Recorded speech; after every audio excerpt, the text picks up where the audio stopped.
नमस्कार, मेरा नाम है सुमित सिंह मेहता। हाजिर हूँ आपके सामने क्लास 12 फिजिक्स से रिलेटेड एक और नया लेक्चर लेके। आज का हमारा है लेक्चर नंबर 89 और आज के इस लेक्चर का हमारा टॉपिक क्या रहने वाला है? हमारा टॉपिक है LCR सर्किट या इसको हम बोल सकते हैं सीरीज LCR सर्किट। जैसे कि आप सब लोग जानते हैं, अभी तक हमने पढ़ा कि R सर्किट क्या होता है, L सर्किट क्या होता है, C सर्किट क्या होता है और फिर हमने पढ़ा RL सर्किट क्या होता है और RC सर्किट क्या होता है। और आज हम पढ़ने को जा रहे हैं कि LCR सर्किट क्या होता है।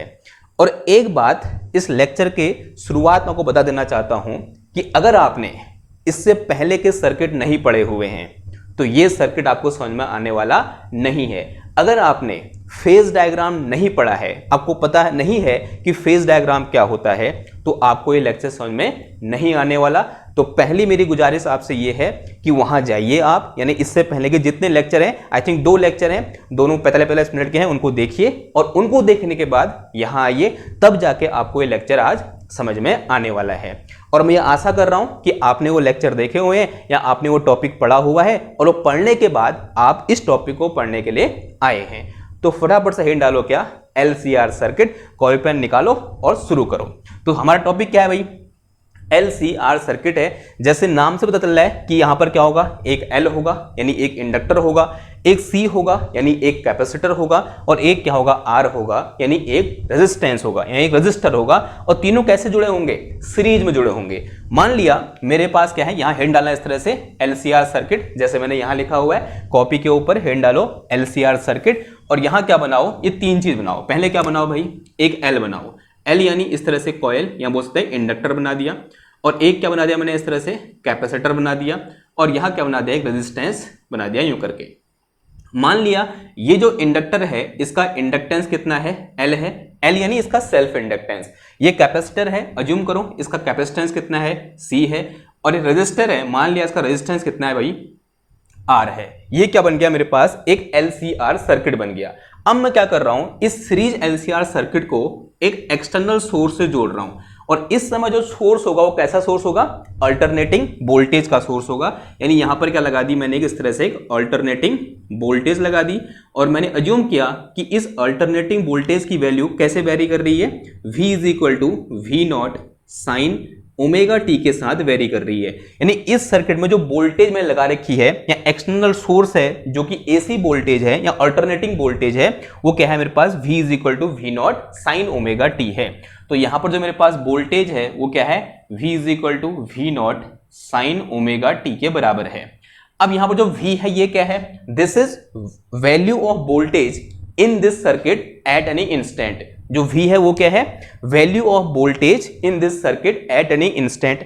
जो ओमेगा है वो क्या है भाई, जो बाहर से हमने AC सोर्स लगा रखा है उसका फ्रीक्वेंसी है, उसकी फ्रीक्वेंसी है। और जो V0 है वो क्या है, maximum value of alternating voltage है। जो V0 है वो मेरे पास क्या है, V0 is peak value of voltage, peak value of voltage in circuit. Circuit में जो पीक वैल्यू ऑफ वोल्टेज है वो क्या है, V0 है। अब एक बात आप सब जानते हो कि L के टर्मिनल के बीच जो पोटेंशियल ड्रॉप होगा या जो वोल्टेज होगा L के टर्मिनल के बीच वो अलग होगा, C के टर्मिनल के बीच वोल्टेज अलग होगा और R के टर्मिनल के बीच वोल्टेज अलग होगा। और वो कैसा वोल्टेज होगा, वो भी अल्टरनेटिंग वोल्टेज होगा। मैं अज्यूम कर रहा हूं कि इस L के टर्मिनल के बीच जो मैक्सिमम पोटेंशियल ड्रॉप है या मैक्सिमम जो वोल्टेज है इसके टर्मिनल के बीच वो कितना है, V0L है। और C के बीच कितना है मेरे पास, V0C है। और R के टर्मिनल के बीच जो मैक्सिमम वोल्टेज है वो कितना है, V0R है। तो यहां पर जो मेरे पास V0L है वो क्या है, peak value of voltage, peak value of voltage across L है।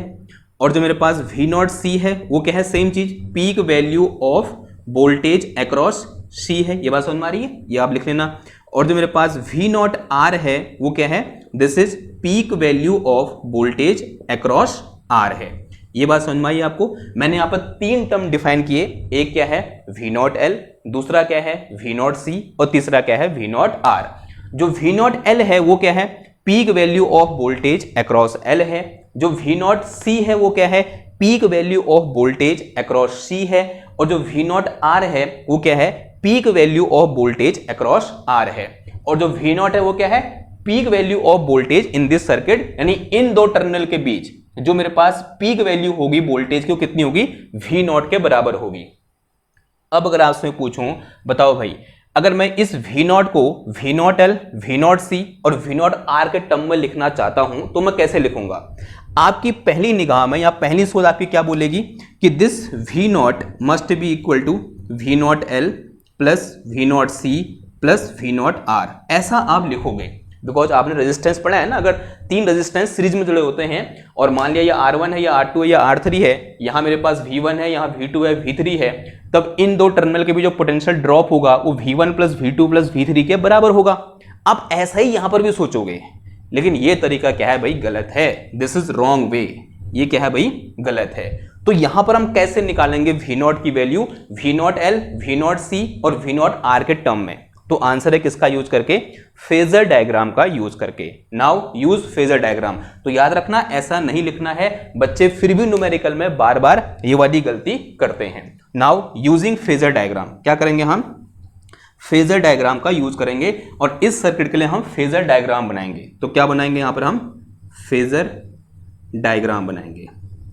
अब कैसे बनाएंगे फेजर डायग्राम भाई, अब हमने सीखा है फेजर डायग्राम बनाना। सबसे पहले क्या करो भाई, दो एक्सेस ड्रॉ कर दो, एक एक्सेस ये बोल दिया हमने और एक एक्सेस ये बोल दिया। इनमें से इसको एक्स एक्सेस बोल दो, इसको वाई एक्सेस बोल दो, ठीक है, कुछ भी बोल सकते हो। मैंने इसका एक्स बोल दिया, इसको वाई बोल दिया। अज्यूम कर लो कि इसमें जो फ्लो करने वाली करंट है, माना आई करंट फ्लो कर रही है और किसी इंस्टेंट पर मान लिया करंट की वैल्यू मैक्सिमम होगी, बिकॉज यहां पर करंट कैसी है, अल्टरनेटिंग करंट है। मैंने अज्यूम किया कि जो आई नॉट है वो क्या है, पीक वैल्यू ऑफ करंट है, peak value of current in circuit. इस सर्किट में जो मेरे पास पीक वैल्यू ऑफ करंट है वो कितनी है, आई नॉट है। और अज्यूम किया कि जो आई नॉट वेक्टर है, अब मैं आई नॉट को वेक्टर से दिखा सकता हूं, ऐसा हमने बहुत पहले पढ़ा हुआ है, ठीक है। ये जो मेरे पास आई नॉट वेक्टर है इसको मैंने ऐसे दिखा दिया, तो this is our I not vector. जो आई नॉट वेक्टर है मेरा किस डायरेक्शन में है, इस एक्स डायरेक्शन में है। अगर मैं आपसे पूछूंगा कि ये जो मेरे पास वी नॉट आर है ये किस डायरेक्शन में होगा, तो आपका आंसर है कि आर सर्किट के लिए वोल्टेज और करंट के बीच किसी भी टाइप का फेज लैग नहीं होता या फेज डिफरेंस नहीं होता है, और जिस डायरेक्शन में करंट होती है उसी डायरेक्शन में हमारा वोल्टेज भी होगी। यानी अगर आई नॉट वेक्टर ऐसे आ रखा है तो वी नॉट आर वेक्टर भी कैसे आएगा, ऐसे ही आएगा। तो वी नॉट आर वेक्टर कैसे आया, ऐसे आया। क्यों आया ऐसे, because for R circuit there is no phase lag in between current and voltage. तो ये मेरे पास क्या है भाई, वी नॉट आर वेक्टर है। ये वेक्टर क्या है, वी नॉट आर वेक्टर। ये वेक्टर क्या है मेरे पास, आई नॉट वेक्टर। अब सवाल ये है, ये जो मेरे पास वी नॉट एल वेक्टर है ये कहां क्यों आएगा, ये आएगा, ये क्या है मेरे पास, this is potential drop across और we can say voltage across L. और एल सर्किट में क्या होता है, कौन लीड करता है, वोल्टेज लीड करती है, करंट लीड करती है। हमने पढ़ा हुआ है इन एल सर्किट जो वोल्टेज होती है वो लीड करती है करंट से, और कितने फेज एंगल से, π/2 फेज एंगल से। अगर मेरे पास करंट इस डायरेक्शन में है, करंट इस डायरेक्शन में है, तो जो वी नॉट एल होगा वो इससे π/2 आगे होगा। यानी वी नॉट एल कैसे होगा भाई, ऐसे होगा। तो this is our V naught L. तो ये मेरे पास क्या निकल के आया, this is our V naught L vector. ये कौन सा वेक्टर है मेरे पास, वी नॉट एल वेक्टर है। किस डायरेक्शन में, वाई डायरेक्शन में। अब बारी है किसकी, वी नॉट सी की। वी नॉट सी का मतलब वोल्टेज अक्रॉस सी, और इन सी सर्किट जो वोल्टेज होता है वो करंट से π/2 एंगल पीछे होती है, ये भी हमने पढ़ा हुआ है। तो जो सी सर्किट है उसमें जो वी नॉट सी होगा वो इस करंट से π/2 पीछे होगा। तो करंट ऐसे है तो वी नॉट सी कैसे होगा मेरा, ऐसे होगा। तो this is our V naught C. ये मेरे पास क्या है भाई, वी नॉट सी है। तो this is our V naught C. अब मेरा यहां पर एक अजम्पशन है। अजम्पशन क्या है कि मैं यहां पर अज्यूम करके चला हूं कि वी नॉट एल जो है वो ग्रेटर देन क्या है, वी नॉट सी है। दोनों केस पॉसिबल है कि V naught L can be greater than V naught C, और इसका उल्टा भी सही होता है कि V naught C can be greater than V naught L. तो मैं एक चीज लेके चल रहा हूं कि यहां पर जो वी नॉट एल है वो वी नॉट सी से क्या है, ज्यादा है। इसका उल्टा भी आपको कई बुक में देखने को मिल सकता है कि V naught C is greater than V naught L. वो हमारी चॉइस है, हम कुछ भी ले सकते हैं। ठीक है, ये बात समझ में आई आपको? ओके, इतनी बात समझ में आई। तो ये क्या बना भाई, मेरा फेजर डायग्राम बना। अभी ये कंप्लीट नहीं हो रखा, क्या करो, इन वेक्टर को थोड़ा सा रिजॉल्व करो। ये मेरे पास क्या है, वी नॉट एल है, ये मेरे पास क्या है, वी नॉट सी है। दोनों वेक्टर के बीच का एंगल कितना है, दोनों वेक्टर के बीच का एंगल है कितना, 180। और जब भी किन्हीं दो वेक्टर के बीच का 180 एंगल 180 डिग्री होता है, तब उनका रिजल्टेंट किसका होता है, this vector minus this vector. तो क्या आ जाएगा बताओ, ये जो इन दोनों का रिजल्टेंट कहां क्यों आएगा, जो वेक्टर बड़ा है उधर क्यों आएगा, यानी in this direction. And this is resultant of V naught L and V naught C, and this will be equal to V naught L minus V naught C. तो इन दो वेक्टर का रिजल्टेंट कहां की ओर आ गया, इधर की ओर आया। अब मेरे पास एक और वेक्टर है, कौन सा, वी नॉट आर। अब एक काम करो, इस V naught L minus V naught C vector और वी नॉट आर वेक्टर को जोड़ दो, यानी इन दोनों का रिजल्टेंट निकालो। कैसे निकालोगे, पैरेललोग्राम लॉ से। तो ये मेरे पास पैरेललोग्राम बनेगा यूं करके, और रिजल्टेंट कैसे आएगा, डायगोनल के लॉन्ग। तो दिस इज अवर रिजल्टेंट, और ये रिजल्टेंट किसके बराबर होगा भाई, वी नॉट के बराबर होगा।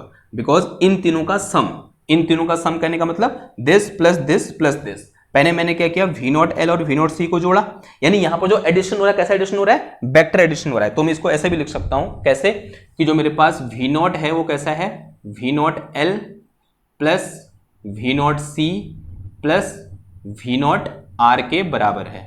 ठीक है, और पहले मैंने इन दोनों को जोड़ लिया, वी नॉट एल और वी नॉट सी को जोड़ा, और वेक्टर एडिशन हो रहा है। अब ध्यान समझना, ये वेक्टर नहीं है, लेकिन हम इनको एज ए वेक्टर मान सकते हैं क्योंकि कैलकुलेशन आसान हो जाती है। तो मैंने क्या किया, इन दोनों को वेक्टर अज्यूम किया और वेक्टर सम किया यहां पर, और इन दोनों को सम करके वी नॉट एल और वी नॉट सी को ऐड करके कितना आ गया, V naught L minus V naught C आ गया।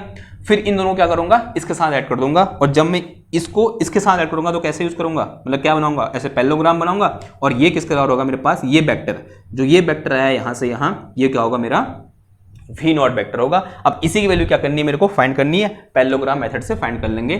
तो यहां से मेरे पास V naught will be equal to कितना आ जाएगा, अंडर रूट ऑफ, देखो इन दो के बीच का एंगल कितना है भाई, 90 डिग्री है।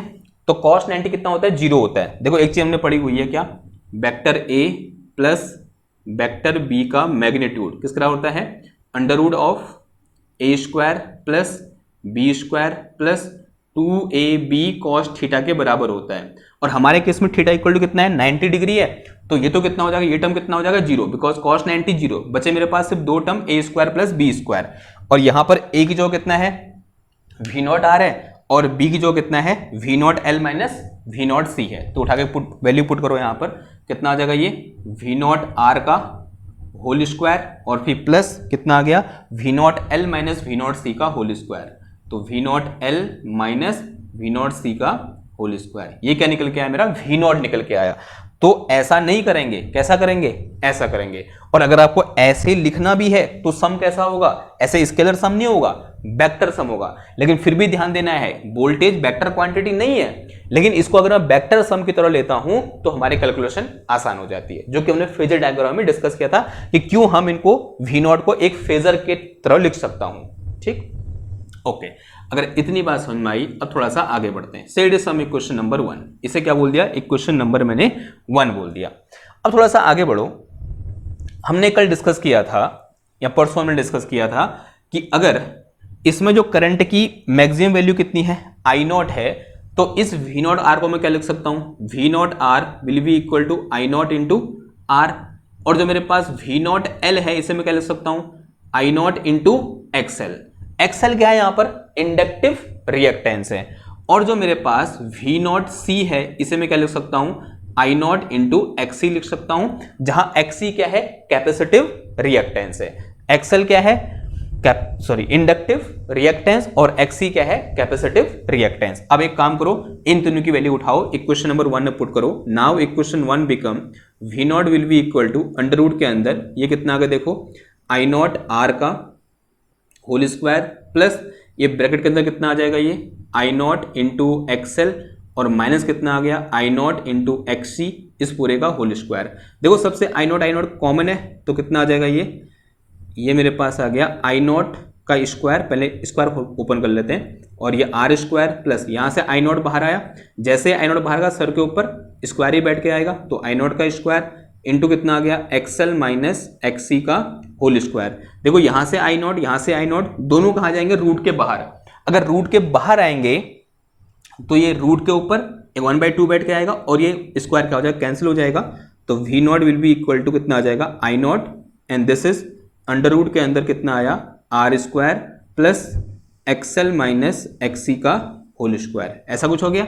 और अगर मैं यहाँ से आई नॉट निकालूं तो आई नॉट इक्वल टू कितना आ जाएगा, V naught upon under root के अंदर this is R square plus XL minus XC का whole square, and this I naught is maximum value of current in this circuit, or we can say peak value of current in this LCR circuit या series LCR circuit। so it is some equation number 2।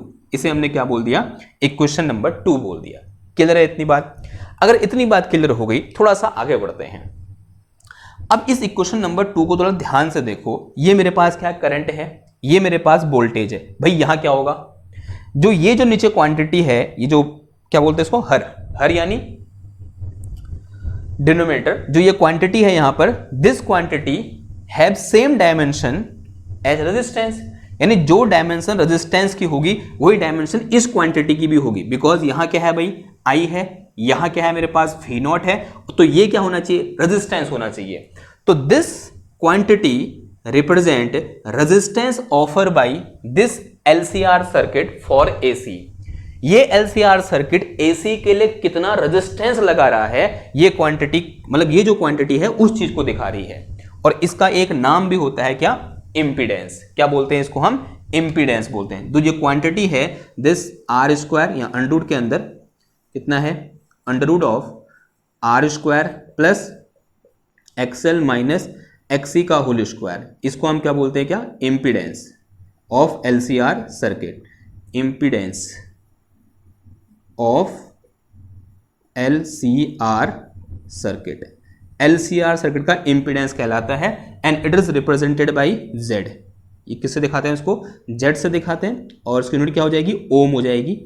Simple सी बात है। तो this is R square plus XL minus XC का whole square, unit क्या हो जाएगी इसकी, ओम हो जाएगी। तो Z इक्वल टू कितना आ गया, under root of R square plus XL minus XC का whole square. Now this equation 2 can be modified as, यहां से मैं क्या लिख सकता हूं, देखो आई नॉट इक्वल टू कर सकता हूं वी नॉट अपॉन जेड भी लिख सकता हूं।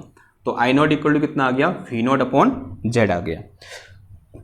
सॉरी, इस जेड को थोड़ा मॉडिफाई कर सकता हूं मैं। कैसे मॉडिफाई कर सकता हूं, देखो since we know that XL equal to क्या होता है मेरे पास, ओमेगा एल होता है, और एक्सी इक्वल टू कितना होता है, 1 अपॉन ओमेगा सी होता है। तो ये वैल्यू यहाँ पुट कर दो, तो यहाँ से मेरे पास z इक्वल टू कितना आ गया, अंडर रूट के अंदर this is R square plus bracket ये ओमेगा एल माइनस का 1 अपॉन ओमेगा सी का होल स्क्वायर। तो z को हम ऐसे भी क्या कर सकते हैं, लिख सकते हैं। तो this is again value of z in terms of angular frequency omega, और l क्या है यहाँ पर, इंडक्टेंस है, c क्या है, सॉरी हाँ इंडक्टेंस है, c क्या है, कैपेसिटेंस है। ठीक, ओके। अब थोड़ा सा आगे बढ़ते हैं। कभी कभी पूछता है कि भाई बताओ instantaneous current in this LCR circuit, current at any instant, current at any instant, बताओ भाई इस सर्किट में फ्लो करने वाली करंट किसी इंस्टेंट पर कितनी होगी। करंट कौन सी करंट है, ऑल्टरनेटिव करंट है, तो I इज इक्वल टू क्या होगा, आई नॉट साइन ओमेगा टी, अब प्लस माइनस 5 होगा, या तो प्लस 5 होगा या माइनस 5 होगा। वो कहां से निकलेगा, इस फेज डायग्राम से। प्लस 5 कब होगा, जब करंट लीड करेगी, माइनस 5 कब होगा, जब करंट लैग करेगी। तो कौन लीड कर रहा है यहां पर, देखो ये करंट है ऐसे, और इस सर्किट में वोल्टेज कैसे है, ऐसे है। कौन लीड कर रहा है, वोल्टेज लीड कर रही है कितने एंगल से, ये फाई एंगल से। ये एंगल क्या है मेरे पास, फाई है। ठीक है, दिस एंगल इज फाई, यानी इस LCR सर्किट में, सीरीज LCR सर्किट में जो वोल्टेज है वो फाई एंगल से लीड कर रही है। और हमने क्या अजम्पशन ले रखा है, V not L is greater then V not C, ये भी ध्यान रखना। तो क्या है, इस LCR सर्किट में V not L V not C से ज्यादा है, तब यहां पर जो मेरे पास वोल्टेज है इस LCR सर्किट की वो करंट से फाई एंगल से क्या कर रही है, लीड कर रही है। तब उस केस में यहां पर सिर्फ कौन सा साइन आएगा, minus sign, because current lead कर लैग कर रही है और वोल्टेज क्या कर रही है, लीड कर रही है। तो कैसा साइन है यहां पर, नेगेटिव साइन। ठीक, एक बार दोबारा समझ लो क्या कहना चाह रहा हूं मैं। इस फेज डायग्राम से साफ साफ दिख रहा है कि ये करंट है, ये वोल्टेज है। इसका मतलब वोल्टेज करंट से फाई एंगल आगे है, यानी वोल्टेज लीड कर रही है, करंट लैग कर रही है फाई एंगल से, इसलिए क्या है यहां पर नेगेटिव साइन आया। और ये ओमेगा सेम रहेगा, जितनी फ्रीक्वेंसी किसकी होगी, अल्टरनेटिंग वोल्टेज की, या फिर जो हमने यहां पर वोल्टेज लगा रखा है उसकी जो फ्रीक्वेंसी होगी वही फ्रीक्वेंसी किसकी होगी, करंट की भी होगी। और साथ ही साथ ये आई नॉट की वैल्यू कहां से निकालेंगे, हम यहां से निकालेंगे। आई नॉट इक्वल टू क्या आ जाएगा, वी नॉट अपॉन जेड, और जेड की वैल्यू ये है। ठीक है, तो इस तरह से हम क्या करेंगे, इस LCR सर्किट में किसी एक इंस्टेंट पर करंट की वैल्यू फाइंड करेंगे। अब नेक्स्ट सवाल आता है, इस फाई की वैल्यू क्या होगी। Now calculation for phi, hint डालो, कैलकुलेशन फॉर फाई। उसके लिए मुझे कुछ चीजें मिटानी पड़ेंगी, मैं ये मिटा रहा हूं और हम फिर आगे बढ़ेंगे। तो ये नोट कर लेना आपने इधर का, आई होप नोट हो गया होगा, नहीं तो बैक करके स्क्रीनशॉट ले लो। इसे ही मिटा रहा हूं मैं, कैलकुलेशन फॉर फाई। अब फाई कैसे कैलकुलेट करना है,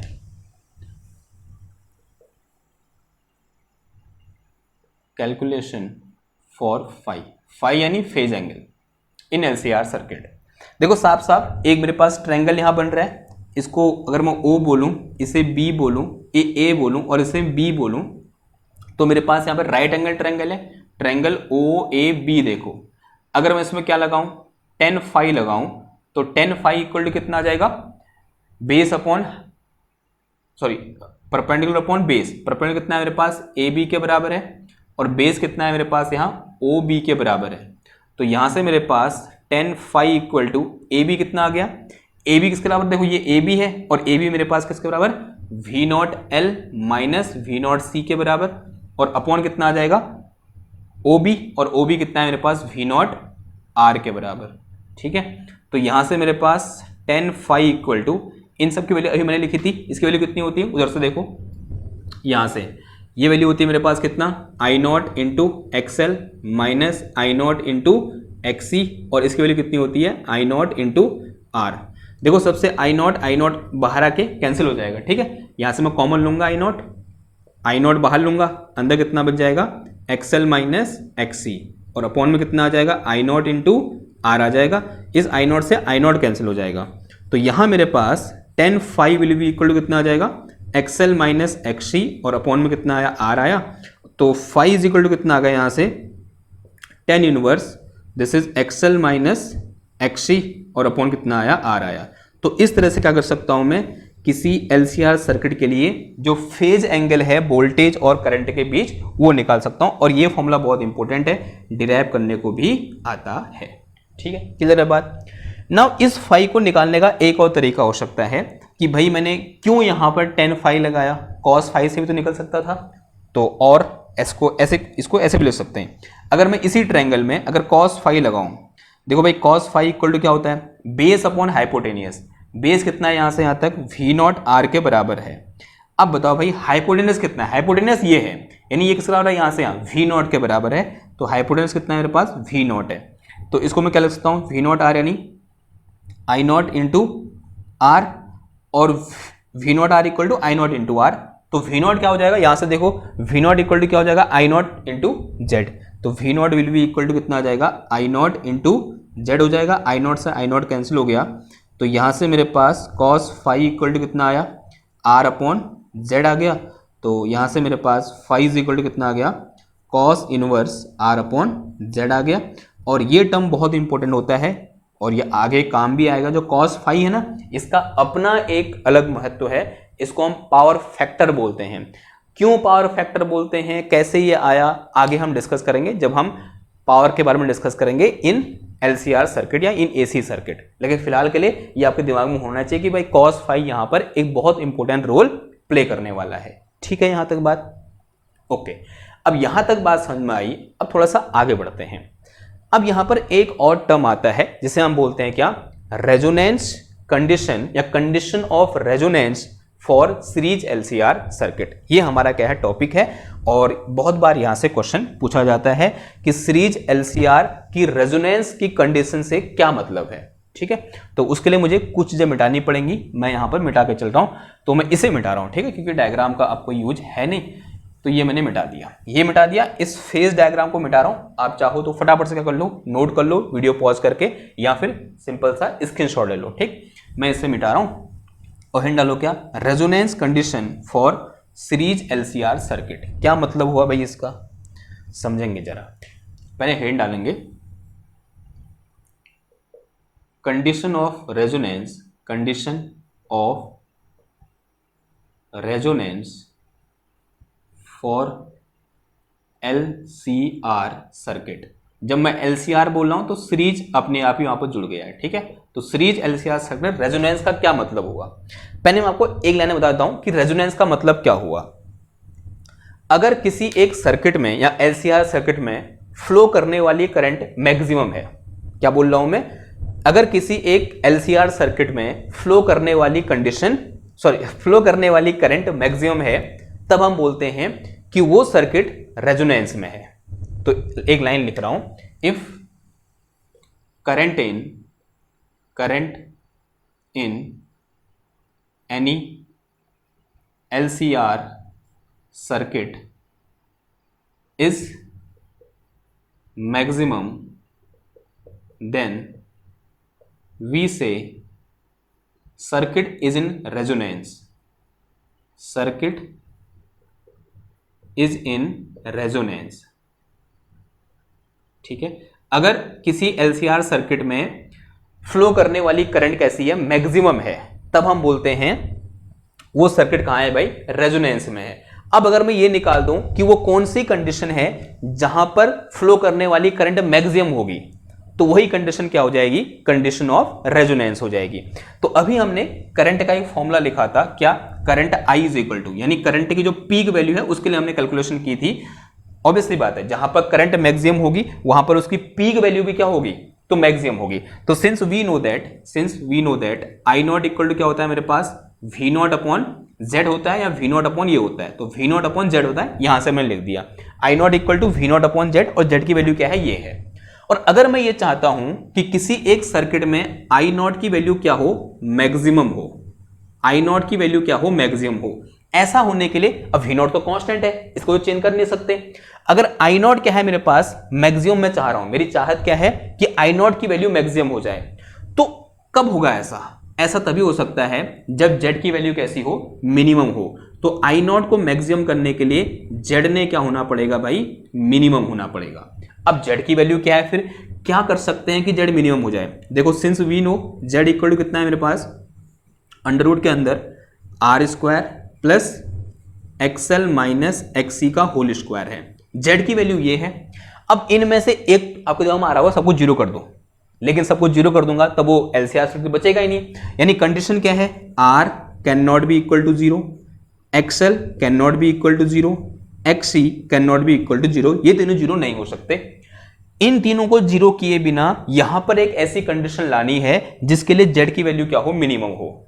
क्या हो सकती है वो, देखो आर तो यहां पर प्लस में है, इसके जीरो होने का तो ख्याल ही नहीं है। ठीक है, तो R can not be zero, वैसे जीरो ये भी नहीं हो सकते, लेकिन ये पूरा टर्म जीरो हो सकता है, बिकॉज बीच में साइन कैसा है, माइनस है, हो सकता नहीं हो सकता, एक्सएल माइनस एक्सी जीरो हो सकता है, और जहां पर एक्सएल माइनस एक्सी जीरो हो जाएगा उस टाइम पर जेड क्या हो जाएगा, मिनिमम हो जाएगा। यही एक कंडीशन बचती है कि एक्सएल इक्वल टू एक्सी कर दो, उस टाइम पर ये जीरो हो जाएगा, तो R square plus zero R square, तो जेड इक्वल टू कितना आ जाएगा, आर आ जाएगा, बिकॉज ऊपर से क्या है, रूट है। ठीक है, बात आई समझ में।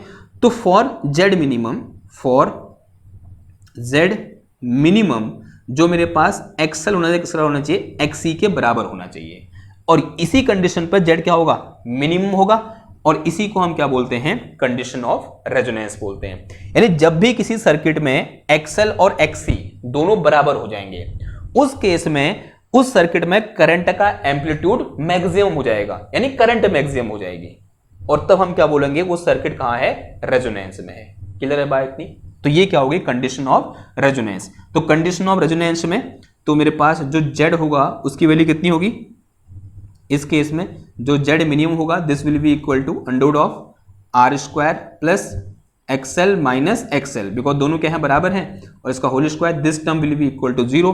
तो यहां से मेरे पास जेड मिनिमम इक्वल टू कितना आया, अंडर ऑफ आर स्क्वायर, यानी कितना आ गया, आर आ गया। तो उस केस में जो आई नॉट होगी उसकी वैल्यू कैसी होगी, मैक्सिमम होगी। तो I naught maximum will be equal to कितना आ गया, वी नॉट अपॉन आर आ गया, वी नॉट अपॉन आर आ गया। ठीक है,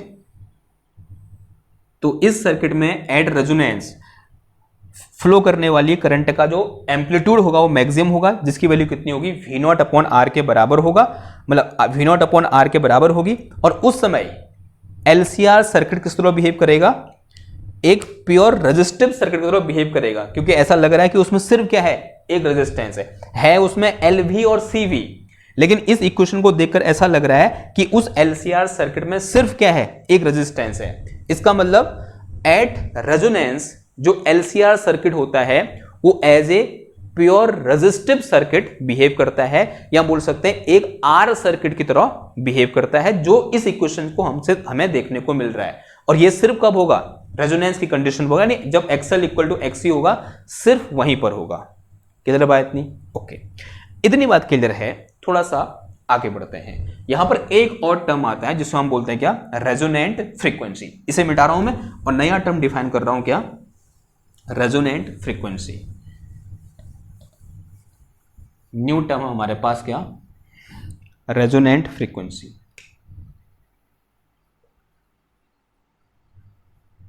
रेजोनेंट फ्रीक्वेंसी क्या मतलब है इसका, देखो, since we know that condition of resonance, condition of resonance क्या होता है हमारे पास, एक्सएल इक्वल टू एक्सी होता है। एक्सएल की वैल्यू क्या होती है, ओमेगा एल होती है। एक्सी की वैल्यू क्या होती है, 1 अपॉन ओमेगा सी होती है। एक काम करो, इस ओमेगा को यहां ले आओ, इस एल को यहां भेज दो, तो omega into omega, omega square हो गया, 1 अपॉन कितना आ गया, एल सी आ गया। तो यहां से मेरे पास ओमेगा इक्वल टू कितना आ गया, under root of 1 by L C आ जाएगा। तो omega equal to 1 by under root of कितना आ गया, एल सी आ गया। ठीक है, और ओमेगा इक्वल टू क्या होता है, 2 पाई एफ होता है, and this will be equal to under root of L C. तो यहां से एफ इक्वल टू कितना आ गया, 1 upon 2 pi 1 by under root of L C. और ये जो फ्रीक्वेंसी यहां निकल के आई ना, इसी को हम क्या बोलते हैं, रेजोनेंट फ्रीक्वेंसी बोलते हैं। कभी कभी हम इसको एफ आर से भी दिखा देते हैं। एफ आर इक्वल टू कितना आ जाएगा, 1 upon 2 pi under root of कितना आ जाएगा, एल सी आ जाएगा। ठीक है, तो this is our resonant frequency. इसी को हम क्या बोलते हैं, रेजोनेंट फ्रीक्वेंसी, यानी एक ऐसी फ्रीक्वेंसी जिस फ्रीक्वेंसी पर एलसीआर सर्किट रेजोनेंस की कंडीशन को फॉलो करता है, उस फ्रीक्वेंसी को हम क्या बोल देंगे, रेजोनेंट फ्रीक्वेंसी बोल देंगे। या फिर ऐसी फ्रीक्वेंसी जिस फ्रीक्वेंसी पर एलसीआर सर्किट में करंट की वैल्यू क्या होती है, या करंट के एम्पलीट्यूड की वैल्यू क्या होती है, मैक्सिमम होती है, उस फ्रीक्वेंसी को हम क्या बोल देंगे, रेजोनेंट फ्रीक्वेंसी बोल देंगे। Because XL equal to XC पर जो करंट है वो क्या है, उसका एम्पलीट्यूड मैक्सिमम है। इसका मतलब इसी कंडीशन पर जो फ्रीक्वेंसी है F R equal to 1 upon 2 pi 1 by under of L C, वो क्या है, हमारी रेजोनेंट फ्रीक्वेंसी है। क्लियर बात इतनी, ओके। तो ये क्या था, एक सिंपल सा यहां से 2 नंबर का क्वेश्चन पूछा जा सकता है, या फिर यहां से न्यूमेरिकल भी आ जाता है कि रेजोनेंट फ्रीक्वेंसी की वैल्यू निकालो, आपको एल दिया होगा और आपको सी दिया होगा। क्या मैं यहां पर रेजोनेंट फ्रीक्वेंसी की वैल्यू चेंज कर सकता हूं, हाँ जी कर सकता हूं, बिकॉज जो मेरे पास सी है वो वेरिएबल है। जो कैपेसिटेंस होता है किसी भी एक कैपेसिटर का, उसको हम वेरी करा सकते हैं, उसके अंदर कोई डाइलेक्ट्रिक डाल के उसके प्लेटों के बीच के सेपरेशन को बढ़ा के या घटा के हम इस सी की वैल्यू को चेंज कर सकते हैं। अगर हम सी की वैल्यू को चेंज कर सकते हैं तो हम एफ आर की वैल्यू को भी चेंज कर सकते हैं। क्लियर है बात इतनी। अभी इसका एप्लीकेशन हम थोड़ा सा आगे बढ़ेंगे तो वहां पर डिस्कस करेंगे कि कहां पर ये हेल्पफुल होगा इस तरह से सी को चेंज करना। क्लियर बात, ओके। अगर बात क्लियर हुई, अब थोड़ा सा और आगे बढ़ते हैं। एक आध ग्राफ देख लेते हैं जो कि बहुत इंपॉर्टेंट ग्राफ है, तो उसके लिए मुझे कुछ चीजें मिटानी पड़ेंगी। ये मिटाऊं मैं, ठीक है। देखो, एक ग्राफ हम ड्रॉ कर रहे हैं इंडक्टेंस और फ्रीक्वेंसी के बीच। समझना जरा, इंडक्टेंस, 2 टाइप के इंडक्टेंस हमने पढ़े हुए हैं, एक है कैपेसिटिव इंडक्टेंस और एक है मेरे पास इंडक्टिव रिएक्टेंस। ठीक है, तो ग्राफ ड्रॉ करना है किसके बीच, रिएक्टेंस और फ्रीक्वेंसी के बीच। मैं रिएक्टेंस ही बोला था, कुछ और बोल रहा था। ग्राफ बिटवीन, इन डालो, graph between reactance and frequency. कैसे ड्रॉ करेंगे ग्राफ, एक एक्सेस ये बोल दी मैंने, एक एक्सेस ये बोल दी, माना इस एक्सेस में क्या है, फ्रीक्वेंसी है, और इस एक्सेस में रिएक्टेंस है, और दोनों इसी में है, कैपेसिटिव रिएक्टेंस भी और इंडक्टिव रिएक्टेंस भी, एक्सएल और एक्सी दोनों इसी डायरेक्शन में है। और अगर मैं एक्सी के लिए ग्राफ ड्रॉ करूंगा तो एक्सी इक्वल टू क्या होता है, 1/ω_c, यानी कितना आ जाएगा 1/2πfc। यानी ग्राफ कैसा आएगा भाई, 1/f का ग्राफ आया कैसे, ऐसे ग्राफ आएगा। और अगर मैं एक्सएल का ग्राफ देखूं तो एक्सएल इक्वल टू क्या होता है, ω_L, और ओमेगा की वैल्यू क्या होती है 2πfl। और ये दिखा रहा है कि ये कैसा ग्राफ आएगा, स्ट्रेट लाइन, जो कहां से जाएगा, ओरिजिन से जाएगा, because XL is directly proportional to F. तो ग्राफ कैसा आएगा, ऐसा आएगा। वैसे ग्राफ हमने पहले भी क्या कर रखे, एक बार ड्रॉ कर रखे, लेकिन अलग अलग। अभी मैंने दोनों को एक ही में क्या किया, ड्रॉ किया। अब जब देखो, जैसे एफ की वैल्यू बढ़ रही है, जो एक्स सी है वो घट रहा है, और एक्सएल क्या हो रहा है, बढ़ रहा है। और एक ऐसा पोर्शन आया यहां पर जहां पर क्या है, एक्सएल और एक्सी दोनों बराबर है, एक्सएल इक्वल टू क्या है, एक्सी है, और इस पर्टिकुलर पॉइंट पर जो फ्रीक्वेंसी होगी वही हमारी क्या होगी, रेजोनेंट फ्रीक्वेंसी एफ आर होगी। तो ये जो पॉइंट है, इस पॉइंट पे जो फ्रीक्वेंसी है, इस फ्रीक्वेंसी को हम क्या बोलेंगे, रेजोनेंट फ्रीक्वेंसी बोलेंगे। जब मैं रेजोनेंट फ्रीक्वेंसी से यहां जाता हूं तो यहां क्या है, देखो ये एक्सएल है, ये एक्सी है, तो यहां पर XL is greater than XC है, साफ साफ दिख रहा है। और जब मैं रेजोनेंट फ्रीक्वेंसी से इधर आता हूं तब यहां पर जो मेरे पास एक्सएल है वो क्या है, लेस देन एक्सी है। ठीक है, ये बात समझ में आई आपको, ओके। अगर ये बात समझ में आई, अब जरा समझना। अब अगर मैं क्या करूं, करंट के लिए देखूं तो current I naught equal to क्या होता है, यानी एम्पलीट्यूड ऑफ करंट, ये क्या होता है मेरे पास, this is V naught upon under root of R square plus XL minus XC का होल स्क्वायर। अब जरा समझना, ग्राफ के साथ समझते हैं। इस तरह से मैंने ग्राफ बनाया, इस डायरेक्शन मैंने फ्रीक्वेंसी ले ली, इस डायरेक्शन मैंने करंट ले ली। ठीक है, किधर है बात, ओके। मान लिया आर कांस्टेंट है, आर की वैल्यू क्या है, आर है। एक मैंने ऐसा एलसीआर सर्किट लिया जिसमें जो रेजिस्टेंस है उसकी वैल्यू कितनी है, आर है। अब हुआ क्या, मैंने फ्रीक्वेंसी को बढ़ाया, मैंने फ्रीक्वेंसी को बढ़ाया तो होगा क्या, इनिशियली इन दोनों के बीच का गैप क्या है, बहुत ज्यादा है, यानी एक्सी कहीं यहां है, एक्सएल कहीं यहां है, यानी जो डिफरेंस है एक्सएल माइनस एक्सी, ये क्या है, बहुत ज्यादा है। एक्सएल माइनस एक्सी डिफरेंस बहुत ज्यादा है, इसका मतलब ये पूरा टर्म बहुत ज्यादा है। अगर ये पूरा टर्म बहुत ज्यादा है, इसका मतलब आई नॉट क्या है, बहुत कम है। यानी जब फ्रीक्वेंसी की वैल्यू क्या है, बहुत कम है, तब आई नॉट की वैल्यू क्या है, बहुत कम है, माना ये आई नॉट है मेरा। अब जैसे मैं फ्रीक्वेंसी बढ़ाऊंगा तो ये एक्सएल और एक्सी के बीच का डिफरेंस क्या हो रहा है, कम हो रहा है, नहीं हो रहा है। और एक्सएल और एक्सी के बीच का डिफरेंस कम हुआ, इसका मतलब ये वैल्यू कम हो रही है, एक्सएल माइनस एक्सी क्या हो रहा है, कम हो रहा है, जैसे मैं फ्रीक्वेंसी को बढ़ा रहा हूं। अगर ये वैल्यू कम हो रही है तो ये पूरी वैल्यू भी कम हो रही है। अगर ये पूरी वैल्यू कम हो रही है, आई नॉट की वैल्यू क्या हो रही है, बढ़ रही है, यानी करंट क्या हो रही है, बढ़ रही है सर्किट में। तो होगा क्या, जैसे मैं फ्रीक्वेंसी को बढ़ाऊंगा करंट की वैल्यू क्या करेगी, इस तरह से इंक्रीज करेगी।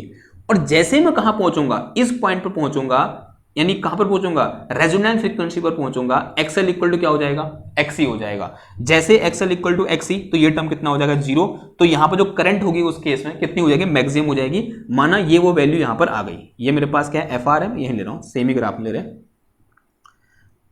माना ये वो क्या आ गई, फ्रीक्वेंसी आ गई एफ आर। तो इस पर्टिकुलर पोर्शन पर जो करंट होगी क्या होगी, मैक्सिमम होगी। फिर इसके बाद क्या होगा भाई, इसके बाद अगेन जो मेरे पास एक्सएल और एक्सी के बीच का गैप है वो बढ़ रहा है, यानी ये चीज क्या हो रही है, बढ़ रही है। अभी नेगेटिव और पॉजिटिव उससे फर्क नहीं पड़ता, बिकॉज ऊपर क्या बैठा है, स्क्वायर बैठा है, ये ऐड ही होना है यहाँ पर, चाहे वो नेगेटिव हो पॉजिटिव हो, उससे फर्क नहीं पड़ेगा। तो एक्सएल माइनस एक्सी क्या हो रहा है, बढ़ रहा है। कब, इसके बाद जब इधर को जा रहा हूं, फ्रीक्वेंसी को जब मैं एफ आर से आगे बढ़ा रहा हूं। इसका मतलब क्या होगा भाई, एफ आर से अगर फ्रीक्वेंसी आगे बढ़ेगी तो आई की वैल्यू क्या होगी, घटेगी, क्योंकि ये पूरा टर्म क्या करेगा, बढ़ेगा, और करंट की वैल्यू क्या करेगी, डिक्रीज करेगी। तो इसके बाद ग्राफ कैसा आएगा भाई, कुछ इस टाइप का ग्राफ हमें यहां पर देखने को मिलेगा, ऐसा ग्राफ हमें देखने को मिलेगा।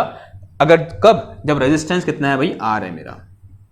ठीक, अब अगर मैं रेजिस्टेंस को 2 टाइम कर दूं, रेजिस्टेंस को मैं 2 टाइम कर दूं, माने ये आर की वैल्यू बढ़ा दी। अगर आर की वैल्यू बढ़ेगी तो आई की वैल्यू क्या होगी, कम होगी तो ग्राफ ऐसा ही आएगा, लेकिन उसकी पीक वैल्यू क्या हो जाएगी, कम हो जाएगी, कुछ ऐसा हो जाएगा। जब रेजिस्टेंस कितना है मेरे पास 2R है, अगर रेजिस्टेंस को मैं हाफ कर दूं, यानी इसकी वैल्यू को कम कर दूं, इसकी वैल्यू को कम करूंगा तो ग्राफ कैसा आएगा, थोड़ा सा ऊपर से आएगा। तो इस टाइप का ग्राफ मुझे देखने को मिलेगा कब, जब रेजिस्टेंस की वैल्यू कितनी हो, R/2 हो। ठीक है, R/2 का मतलब कहने का मतलब हाफ कर दिया मैं रेजिस्टेंस को इससे कंपेयर में। क्लियर, रेजिस्टेंस को घटाऊंगा तो ये ग्राफ क्या हो जाएगा, करंट का ऊपर हो जाएगा, रेजिस्टेंस को बढ़ाऊंगा तो ग्राफ कहाँ आ जाएगा, नीचे आ जाएगा। सब किस पर डिपेंड कर रहा है, इस नीचे वाली चीज पर क्या कर रहा है, डिपेंड कर रहा है। क्लियर है इतनी बात, ओके, इतनी बात क्लियर है। अब थोड़ा सा लास्ट में एक अंतिम क्या देते हैं, यहाँ पर फिनिशिंग देते हैं और एक पॉइंट डिस्कस करते हैं, क्या, ट्यूनिंग ऑफ रेडियो, कि हम जब रेडियो में रेडियो की जो नॉब होती है उसको घुमाते हैं, कैसे उसको ट्यून करते हैं हम, समझना जरा। अगर रेडियो का जो एंटीना होता है उसमें एक LCR सर्किट बना हुआ होता है, ये आपको दिमाग में होना चाहिए कि अगर मान लिया मेरे पास एक रेडियो है, एक मेरे पास इस तरह से रेडियो है, इस रेडियो के अंदर एक रिसीवर लगा हुआ है, रिसीवर का मतलब एक LCR सर्किट लगा हुआ है, ये L है, इसमें एक C है इस तरह से और एक R है, इस तरह से यहाँ एक LCR सर्किट यूं करके लगा हुआ है। ठीक है, और ये क्या करेगा, यहां पर करंट को इनपुट देंगे हम, यहां पर क्या देंगे हम, इनपुट, यहां पर हम क्या देंगे, इनपुट देंगे। क्लियर है बात नहीं। अब मान लिया मुझे गाना सुनना है और बाहर से एक सिग्नल आया, एक इनपुट आया, AC सिग्नल आया, जिसकी फ्रीक्वेंसी कितनी है, 93.3 या 93.9 FM है, ये FM चला रहे हैं, 93.9 हर्ट्ज, ये क्या है, फ्रीक्वेंसी है सिग्नल की, और गाने चल रहे हैं इसमें, कोई भी किशोर कुमार के गाने चल रहे हैं, और हम चाहते हैं कि रेडियो में गाने बजे। अब मैं यहां पर इस कैपेसिटर को चेंज कर सकता हूं, जो कैपेसिटर है वो कैसा है, वेरिएबल है। ठीक है, मान लिया मैंने यहां पर इस C की वैल्यू को ऐसे सेट किया था, C की वैल्यू को सेट करूंगा तो रेजोनेंट फ्रीक्वेंसी क्या हो जाएगी, सेट हो जाएगी। मान लिया इसकी रेजोनेंट फ्रीक्वेंसी कुछ कितनी थी, 80 हर्ट्ज की थी, मैंने उसको घुमाया, जो उसमें लगा होता है ना ऐसे करके नॉब टाइप का, ऐसा लगा होता है यूं करके रेडियो में, मैंने इसको पकड़ा और ऐसे घुमाया, घुमा के 80 हर्ट्ज में लगा रखा है। बाहर से सिग्नल आ रहा है, क्या इसमें वो गाना बजेगा, आंसर है नहीं बजेगा। क्यों, करंट ही फ्लो नहीं करेगी। ठीक है, क्यों नहीं करेगी करंट फ्लो, क्योंकि करंट मैक्सिमम कब होती है, जब फ्रीक्वेंसी किसके बराबर होती है, रेजोनेंट फ्रीक्वेंसी के बराबर होती है। लेकिन इसकी जो फ्रीक्वेंसी है रेजोनेंट फ्रीक्वेंसी के बराबर नहीं है, ये अपनी रेजोनेंस फ्रीक्वेंसी में है, लेकिन जो बाहर से सिग्नल आ रहा है वो इस फ्रीक्वेंसी के साथ मैच नहीं कर रहा है। तो मैं क्या करूंगा, इसको घुमाऊंगा, इसको घुमाने से मैं C की वैल्यू को चेंज करूंगा, C की वैल्यू को चेंज करने से यहां पर FR की वैल्यू चेंज होगी, और FR की वैल्यू को मैं चेंज करते हुए इसकी वैल्यू को आसपास किसके लाऊंगा, 93.9 हर्ट्ज के आसपास लाऊंगा, इस C की वैल्यू को चेंज करके। जैसे ये 93.9 हर्ट्ज होगा, इसका भी इसकी फ्रीक्वेंसी कितनी है, सिग्नल की भी 93.9 हर्ट्ज है, इसकी भी कितनी है, 93.9 हर्ट्ज है। तो इसकी फ्रीक्वेंसी किसके साथ मैच करेगी, इसकी रेजोनेंट फ्रीक्वेंसी के साथ मैच करेगी, या बोल सकते हैं कभी कभी इसको हम इसकी नेचुरल फ्रीक्वेंसी के साथ, इस सर्किट की एक नेचुरल फ्रीक्वेंसी कितनी, इतनी, और इस इनपुट की जो फ्रीक्वेंसी है वो इसकी फ्रीक्वेंसी के साथ मैच कर गई, और इस केस में करंट क्या होगी, मैक्सिमम होगी, सिर्फ यही गाना बजेगा, सिर्फ यही चैनल चलेगा। यहां पर और भी फ्रीक्वेंसी के होंगे, 93.5 भी होगा, 93.8 भी होगा, लेकिन सिर्फ चलेगा कौन सा वाला, ये वाला, क्योंकि यही क्या कर रहा है, इसकी नेचुरल फ्रीक्वेंसी से मैच कर रहा है। ठीक है, उससे पहले जब 80 में था तो कौन सा वाला गाना चल रहा होगा, 80 हर्ट्ज वाला गाना चल रहा होगा, ये नहीं चलेगा उस टाइम पर। और अभी ये क्यों चल रहा है, क्योंकि इसकी फ्रीक्वेंसी को मैंने इसकी फ्रीक्वेंसी के साथ मैच करा रखा है, और इसी को हम क्या बोलते हैं, ट्यूनिंग बोलते हैं। ठीक है, और ट्यूनिंग में क्या होता है, इस सीरीज LCR का यूज होता है। ठीक है, तो ये क्या था आज का हमारा टॉपिक था। आई होप आपको समझ में आया होगा कि सीरीज LCR सर्किट क्या होता है। इस लेक्चर को यहीं समाप्त करते हैं। अब हम AC सर्किट के या AC जो हमारा चैप्टर है उसके अंतिम भाग की ओर अग्रसर हो रहे हैं। कल हम डिस्कस करेंगे कि ट्रांसफार्मर क्या होता है, फिर हम डिस्कस करेंगे कि AC जनरेटर क्या होता है, फिर हम क्या करेंगे, इस पूरे लेक्चर को मतलब इस चैप्टर को समाप्त करेंगे। फिर हम आगे की ओर डिस्कस करेंगे जहां हम इलेक्ट्रोमैग्नेटिक वेव पढ़ेंगे। ठीक है, आई होप आपको ये लेक्चर समझ में आया होगा। अगर समझ में आया है तो इसको लाइक करो, शेयर करो, सब्सक्राइब करो। मैं मिलता हूँ आपसे नेक्स्ट क्लास में एक और नए टॉपिक के साथ। तब तक के लिए थैंक यू, धन्यवाद, बाय बाय।